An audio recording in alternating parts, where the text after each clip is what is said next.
Assalamualaikum warahmatullahi wabarakatuh. Saya Windarti Widianingrum dengan NIM 31402100113, mata kuliah Islam dan disiplin ilmu.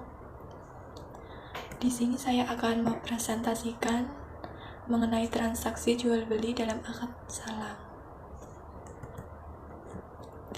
Yang pertama ada definisi salam. Salam berasal dari kata as-salaf yang artinya pendahuluan, karena pemesan barang menyerahkan uangnya di muka. Para fuqihah menamainya al-muhawi atau barang-barang mendesak, karena ia sejenis jual beli yang dilakukan walaupun barang yang dijual belikan tidak ada di tempat. Sedangkan PSAK 103 mendefinisikan salam sebagai jual beli barang pesanan dengan pengiriman di kemudian hari oleh penjual, dan pelunasannya dilakukan oleh pembeli pada saat akad disepakati. Sedangkan ulama Malikiyah mendefinisikan salam ialah jual beli yang modalnya dibayar dahulu, sedangkan barangnya diserahkan sesuai waktu yang telah disepakati. Selanjutnya ada dasar syariah. Jual beli salam sebagai sarana tolong-menolong antara sesama umat manusia mempunyai landasan yang kuat dalam Al-Quran dan Sunnah Rasulullah SAW. Terdapat beberapa ayat Al-Quran dan hadisnya, antara lain sebagai berikut. Yang pertama ada landasan Al-Quran. Allah Subhanahu wa Ta'ala berfirman dalam surat Al-Baqarah ayat 282, yang artinya, hai orang-orang yang beriman, apabila kamu bermuamalah tidak secara tunai untuk waktu yang ditentukan, hendaklah kamu menuliskannya. Dari ayat di atas telah dijelaskan dalam Islam melaksanakan jual beli salam bahwa pembeli membayar dahulu sesuai dengan harga yang disepakati berdasarkan ciri-ciri tertentu, yang mana barangnya diserahkan kepada pembeli di kemudian hari. Kemudian dalam Al-Quran juga dijelaskan bahwa dalam jual beli harus bebas memilih. Jika ada unsur pemaksaan tanpa hak, jual beli tidak sah. Berdasarkan firman Allah surat An-Nisa ayat 29, yang artinya, hai orang-orang yang beriman, janganlah kamu saling memakan harta sesamamu dengan jalan yang batil, kecuali dengan perniagaan yang berlaku dengan suka sama suka di antara kamu, dan janganlah kamu membunuh dirimu. Sesungguhnya Allah adalah Maha Penyayang kepadamu. Ayat ini dengan tegas melarang orang-orang memakan harta orang lain atau hartanya sendiri dengan jalan yang batil. Yang kedua adalah landasan ijma. Menurut mazhab Hanafi, jual beli salam termasuk akad yang dilarang karena secara kiasi atau prosedur analogi bertentangan dengan semangat jual beli dan juga termasuk jual beli makdum. Meskipun demikian, mazhab Hanafi menyetujui kontrak salam atas dasar istihsan karena alasan sebagai berikut. Yang pertama, masyarakat telah mempraktekkan jual beli salam secara luas dan terus-menerus tanpa adanya keberatan sama sekali. Di dalam syariah dikemungkinkan adanya penyimpangan terhadap qiyas, dan hal ini telah menjadi konsensus ulama. Keberadaan jual beli salam didasarkan atas kebutuhan masyarakat. Jual beli salam sah sesuai dengan aturan umum mengenai kebolehan kontrak selama tidak bertentangan dengan Al-Quran dan As-Sunnah.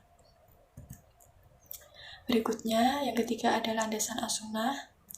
Nabi Muhammad SAW bersabda, telah menceritakan kepada kami Al-Hasan bin Ali Al-Holal berkata, telah menceritakan kepada kami Bishr bin Sabit Al-Bazar berkata, telah menceritakan kepada kami Nashr bin Al-Qasim dari Abdurrahman bin Dawud dari Salih bin Suhaib dari bapaknya. Ia berkata, Rasulullah SAW bersabda, 3 hal yang di dalamnya terdapat barokah jual beli yang memberi tempo peminjaman dan campuran gandum dengan jelai untuk dikonsumsi orang-orang rumah, bukan untuk dijual. Hadis riwayat Ibnu Majah. Yang keempat ada kaidah fiqh. Maksud dari kaidah ini adalah bahwa dalam setiap muamalah dan transaksi pada dasarnya adalah boleh, seperti jual beli, sewa menyewa, gadai, kerjasama, kecuali yang tegas diharamkan seperti mengakibatkan kemudaratan, tipuan, judi, dan riba. Di sini terdapat gambar skema aplikasi salam dalam bank syariah.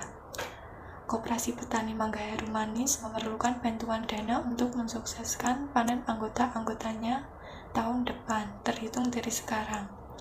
Untuk itu, koperasi petani tersebut mendatangi bank syariah dan menawarkan skema jual beli salam agar bank syariah tidak rugi dan petani pun dapat panen dengan baik. Selanjutnya, dari penjelasan dalam skema di atas, terlihat bahwa semua yang terlibat dalam jual beli salam mendapatkan keuntungan mereka masing-masing. Yang pertama, para petani mendapatkan keuntungan berupa panen yang baik dengan hasil yang memuaskan, disebabkan keperluan mereka dalam mengelola perkebunan tersebut dapat terpenuhi dengan uang tunai yang dibayarkan di muka oleh pihak bank syariah. Sedangkan pihak bank syariah mendapatkan keuntungan sebesar 50 juta rupiah yang merupakan selisih harga jual kepada pemborong dengan harga beli dari petani mangga. Dan pihak pemborong pun mendapatkan keuntungan dari selisih harga beli dari bank syariah dengan harga jual di pasar buah. Memang resiko yang ditanggung oleh pihak bank dan pemborong cukup besar, utamanya ketika prospek harga barang tersebut ke depannya tidak terlalu positif. Oleh karena itu, sikap kehati-hatian bank dalam model jual beli ini sangatlah tinggi. Dan skema ini pada akhirnya memang tidak dapat diterapkan untuk semua jenis produk atau hasil pertanian. Hanya pada jenis-jenis hasil pertanian yang dapat diramalkan bagus. Selanjutnya ada rukun dan syarat salam. Rukun salam. Ulama Hanafiyah menyatakan bahwa rukun jual beli pesanan ini hanya ijab dan qabul. Lafal yang disepakati dalam jual beli pesanan menurut ulama Malikiyah, Hanafiyah, dan Hanabilah adalah lafal as-salam atau as-salaf atau lafal al-ba'i. Sedangkan menurut ulama Syafi'iyah, lafal yang boleh dipergunakan dalam jual beli pesanan ini hanya as-salam dan as-salaf. Alasan ulama Syafi'iyah adalah bahwa menurut kaidah umum atau analogi, jual beli seperti ini tidak dibolehkan karena barangnya tidak ada ketika akad. Akan tetapi, syara membolehkan dengan menggunakan lafal as-salam dan as-salaf. Adapun rukun jual beli salam menurut jumhur ulama selain Hanafiyah, yaitu yang pertama ada akid, maqud alaih, dan sikhat. Akid yaitu pembeli atau al-muslim atau robus salam dan penjual atau al-muslam ilaih. Sedangkan maqud alaih yaitu muslam fi atau barang yang dipesan dan harga atau modal salam. Yang terakhir ada sikhat yaitu ijab dan qabul. Selanjutnya ada syarat salam. Dalam melakukan salam mempunyai beberapa ketentuan yang harus dipatuhi agar dalam melaksanakannya tidak ada hambatan dalam menjalankannya. Ulama telah bersepakat bahwa salam diperbolehkan dengan syarat sebagai berikut. Yang pertama, jenis objek jual beli salam harus jelas. Yang kedua, sifat objek jual beli salam harus jelas. Yang ketiga, kadar atau ukuran objek jual beli salam harus jelas. Yang keempat, jangka waktu pemesanan objek jual beli salam harus jelas. Dan yang terakhir, asumsi modal yang dikeluarkan harus diketahui masing-masing pihak. Selanjutnya ada keuntungan salam berdasarkan fatwa DSN. Yang pertama yaitu alat bayar harus diketahui jumlah dan bentuknya, baik berupa uang, barang, atau manfaatnya. Selanjutnya, pembayaran harus dilakukan pada saat kontrak disepakati. Yang ketiga, pembayaran tidak boleh dalam bentuk pembebasan utang. Selanjutnya ada ketentuan tentang barang. Yang pertama, harus jelas ciri-cirinya dan dapat diakui sebagai utang. Yang kedua, harus dapat dijelaskan spesifikasinya. Yang ketiga, penyerahan dilakukan kemudian. Waktu dan tempat penyerahan barang harus ditetapkan berdasarkan kesepakatan. Yang kelima, pembeli tidak boleh menjual barang sebelum menerimanya. Dan yang terakhir, tidak boleh menukar barang kecuali dengan barang sejenis sesuai. Selanjutnya ada ketentuan tentang salam paralel. Dibolehkan melakukan salam paralel dengan syarat akad kedua terpisah dari akad pertama, dan akad kedua dilakukan setelah akad pertama sari atau jelas. Selanjutnya yaitu penyerahan barang sebelum atau pada waktunya. Yang A, penjual harus menyerahkan barang tepat pada waktunya dengan kualitas dan jumlah yang disepakati. Yang B, jika penjual menyerahkan barang dengan kualitas yang lebih tinggi, penjual tidak boleh meminta tambahan harga. Yang C, jika penjual menyerahkan barang dengan kualitas yang lebih rendah, pembeli rela menerimanya, maka ia tidak boleh menuntut pengurangan harga. Selanjutnya, penjual dapat menyerahkan barang lebih cepat dari waktu yang disepakati dengan syarat kualitas dan jumlah barang sesuai dengan kesepakatan, dan ia tidak boleh menuntut tambahan harga.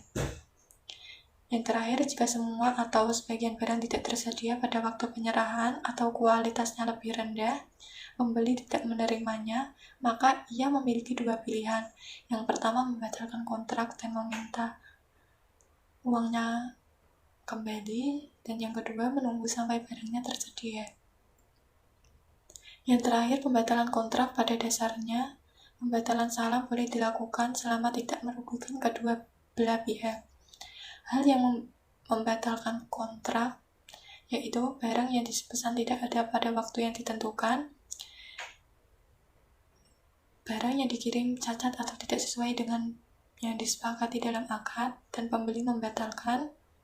Yang terakhir, barang yang dikirim kualitasnya lebih rendah dan pembeli membatalkannya. Dapat dilihat skema salam paralel pada gambar di atas. Keterangannya yaitu penandatanganan akad antara bank syariah dan pembeli atau nasabah 2. Nasabah 2 adalah nasabah yang akan membeli barang pada saat barang tersedia. Yang kedua, bank membeli barang dari petani atau nasabah 1 dengan cara pesanan. Atas pembelian ini, bank membayar pada saat awal akad salam. Yang ketiga, setelah barang tersedia, nasabah 1 mengirim dokumen kepada bank syariah untuk pengambilan barang. Yang keempat, nasabah 1 mengirimkan barang kepada nasabah 2 perintah dari bank syariah. Lalu nasabah 2 melakukan pembayaran kepada bank syariah setelah barang dikirim oleh nasabah 1. Keuntungan atas transaksi salam berasal dari perbedaan antara harga jual bank syariah kepada nasabah 2 dengan harga beli antara bank dan nasabah 1. Hikmah jual beli salam. Yang pertama, untuk mempermudahkan manusia dalam bermuamalat. Yang kedua, untuk mensejahterakan ekonomi manusia. Yang ketiga, merupakan kebutuhan masyarakat yang memerlukan barang yang tidak tersedia di pasar. Yang keempat, orang yang mempunyai perusahaan seringkali butuh uang untuk memenuhi kebutuhan perusahaannya. Bahkan sewaktu-waktu bisa menjadi kendala atas kemajuan perusahaan. Yang terakhir, sebagai media tolong-menolong antara manusia yang satu dengan yang lainnya. Sekian dari saya, mohon maaf apabila ada kesalahan. Terima kasih. Wassalamualaikum warahmatullahi wabarakatuh.